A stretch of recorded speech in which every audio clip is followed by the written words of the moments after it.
Pwede magtanong, nagsisimba ka ba? Minsan, Bakit kaya pumasok ang aso sa simbahan? syempre, natouch ako sa mga aral na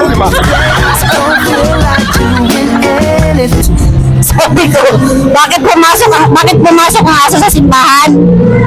bakit pasok sa simbahan? Para magsimba. Yung aso?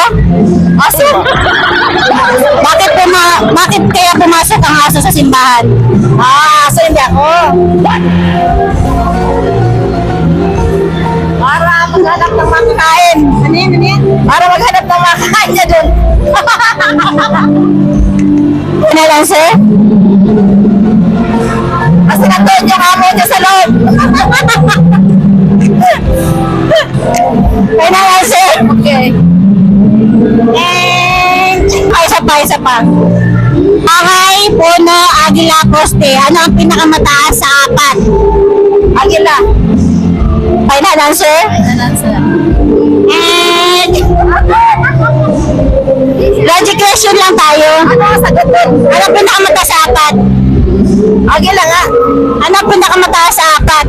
5.